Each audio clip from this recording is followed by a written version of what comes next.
What is at stake is more than one small country. It is a big idea, a new world order.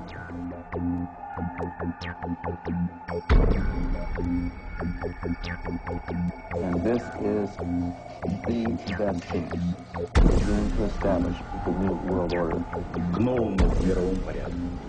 I think even that does not describe why the world has changed so much and why the world has turned so much toward a new world order and a new kind of civilization. It first started in 1967 when I found out that I had not gotten the big picture, even though I thought that I had it together. I just didn't have the complete pieces of the picture. This is a giant geo-psycho-political picture, and things are happening with the use of subliminal, indirect, and reverse psychological propaganda. It's made to be confusing by the evilarchy that controls not only the United States but Britain. This Illuminati, this group who called themselves the Enlightened Ones, had gained positions of power through control of the banking system.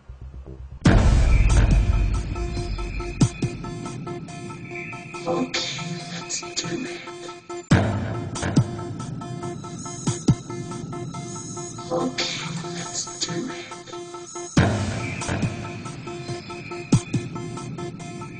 Okay, let's do it. Okay, let's do it.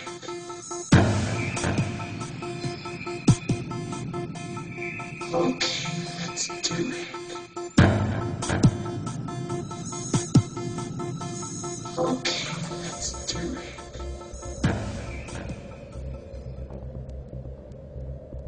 On the back of the dollar bill, you'll see the symbol on the left-hand side of the bill, which is annuit coeptus, which means our enterprise is now a success, or our enterprise is crowned with success.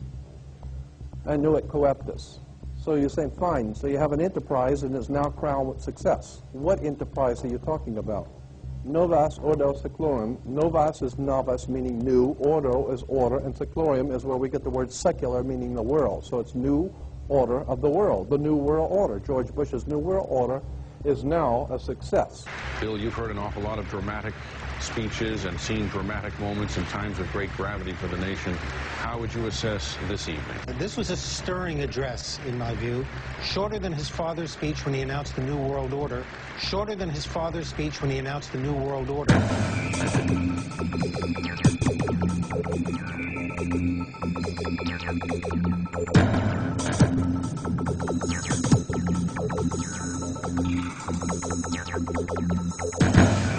1934 is when the Federal Reserve actually finally took total control of the United States monetary system, and that's when they said it is now a success, because this is a symbol, this is an emblem of a secret society of Freemasons called the Illuminati, the German Bavarian Illuminati.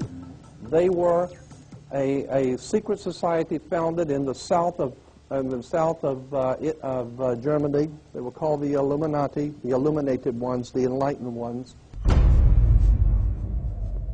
Annuit coeptus, novus ordo seclorum, and that was in 1774 that the Bavarian Illuminati drew up their plans for what they were going to do in America and how they were going to do it.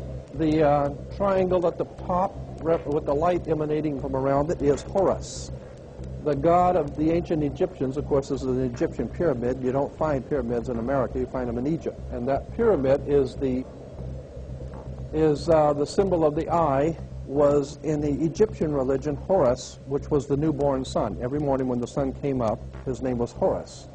That was the solar divinity in Egypt. Horus was God's son, the light of the world, who is risen. He is our risen Savior, our risen.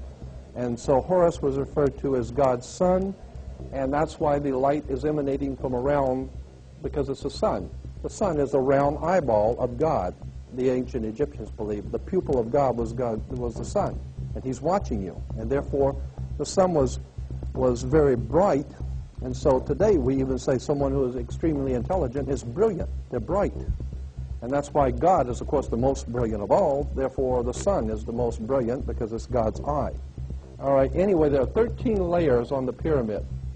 And the 1776 at the bottom is 1776. A lot of people think it's because of the country being founded in 1776. It has nothing to do with that. As I said, this is on a document published back in 1774, 75, and then in 1776 the Roman numerals appeared on it in Europe. So what it amounted to is that the 1776 was when this secret society actually formed itself into a secret society and put itself into operation. They were the basis for what we call today in our country the Bavarian Illuminati was the basis for what we call today the Colombian faction. The Colombian faction of the Illuminati came here right after this government was formed, and that's where we get today this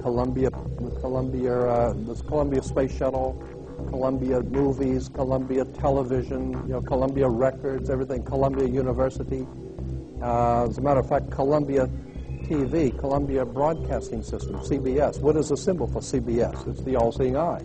And that's why our government is in the District of Columbia, because these guys own our government. They print our money, and they own not only the government, but they own you. You are their property. So, in other words, these guys print the money, they run the country, and they own you, and they own everything around it.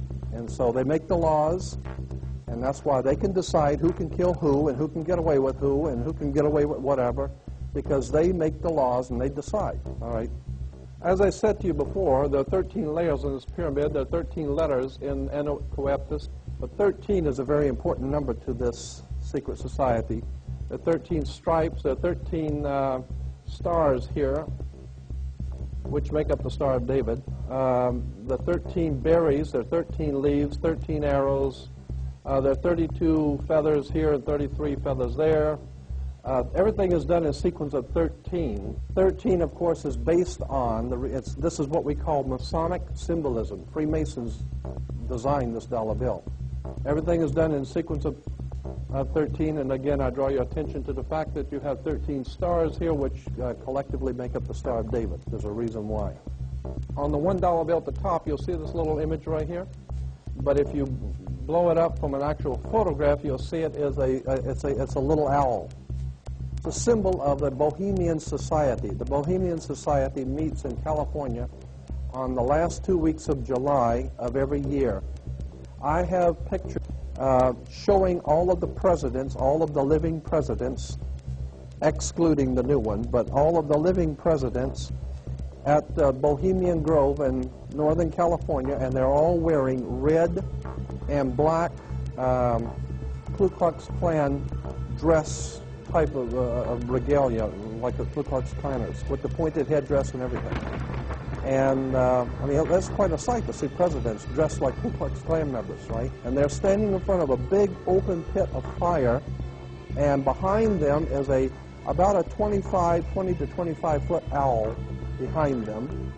And the article in Elm Magazine and Time Magazine, I've got 2 or 3 different magazines showing basically the same pictures. It says that the presidents meet with all of the heads of industry throughout the world, all of the heads of state throughout the world, and all of the most important wheeler dealers in this country, and they all meet up in Northern California, and they have rituals where they go before the owl after midnight. And then what a picture you got, with all the presidents dressed up like Ku Klux Klanners with black and red robes on before an owl. And these are your presidents of this country.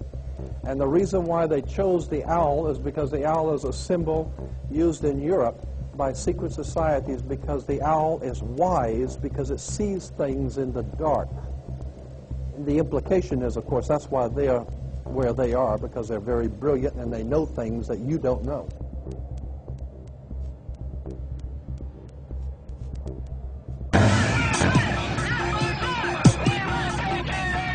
Electoral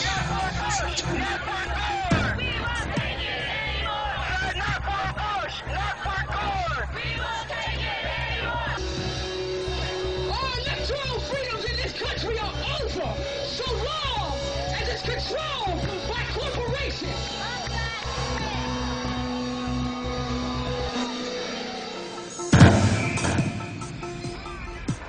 Your living room is the factory.